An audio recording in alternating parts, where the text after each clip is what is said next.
वर्तमान समय में आर्टिफिशियल इंटेलिजेंस यानी कि एआई तेजी से हमारे जीवन का हिस्सा बनती जा रही है। शिक्षा के क्षेत्र में भी इसका उपयोग विद्यार्थियों के सीखने और रचनात्मकता को बढ़ावा देने में महत्वपूर्ण साबित हो रहा है। इसी उद्देश्य को ध्यान में रखते हुए सेंट एंसेल्म स्कूल में प्राथमिक कक्षाओं के विद्यार्थियों के लिए आर्टिफिशियल इंटेलिजेंस आधारित विशेष प्रदर्शनी का आयोजन किया गया। इस प्रदर्शनी में प्राइमरी कक्षा के विद्यार्थियों ने एआई की मदद से सीखी विभिन्न जानकारियों और तकनीकों का उपयोग करते हुए अलग अलग मॉडल और प्रोजेक्ट तैयार किए और उनका प्रस्तुतिकरण किया। बच्चों ने अपनी रचनात्मक सोच और तकनीकी समझकर प्रदर्शन करते हुए अभिभावकों के सामने अपने प्रोजेक्ट की जानकारी साझा की। इस मौके पर विद्यार्थियों के अभिभावकों को भी विशेष रूप से आमंत्रित किया गया था। अभिभावकों ने बच्चों की ओर से तैयार किए गए प्रेजेंटेशन को देखा और उनके प्रयासों की सराहना की। स्कूल के प्राचार्य फादर नेल्सन ने कहा कि वर्तमान समय आर्टिफिशियल इंटेलिजेंस का दौर है और आने वाले समय में इसका उपयोग और अधिक बढ़ेगा। ऐसे में विद्यार्थियों को शुरुआती स्तर से ही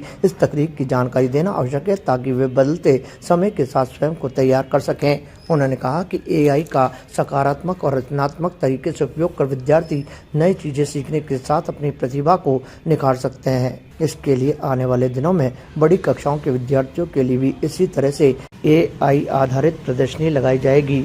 आज हमारे स्कूल के टीचर्स ने बहुत अहम एक एग्जीबिशन लगाया था जहां हम बच्चों को एआई जनरेटेड आर्ट एग्जीबिशन के रूप में तौर पर, वो भी छोटे बच्चों से यानी कि 4th और 5th क्लास के बच्चों ने, और बहुत अच्छे से बच्चों ने किया। और हमने इस एग्जीबिशन के रूप में पेरेंट्स को भी दिखाया और पेरेंट्स भी बहुत खुश हुए थे। और ये जो अभी हमारे ज़माना जो है और जो आने वाला है एआई से रिलेटेड रहेंगे हमेशा। इसलिए हम चाहते हैं कि हमारे बच्चे इसी लेवल पर और आगे जाएं, और हमारे टीचर्स भी काफ़ी कोशिश मेहनत करते हैं। और ये एक पहला कदम है और हम उसके वो भी आगे बढ़ाना चाहेंगे और भी अच्छे से बच्चों को एआई के लेवल पर हम और भी प्रोत्साहन देते रहेंगे। अभी तो छोटे बच्चों को अभी करवाएं, अभी आगे हम बड़े बच्चों से भी करवाएंगे। अगर छोटे बच्चे इतने होशियार है तो हम समझ सकते हैं हमारे बड़े बच्चे कितने अच्छे होंगे। देखते रहें सरेराह न्यूज। अपना फ़ोन उठाएं और सब्सक्राइब करना ना भूलें।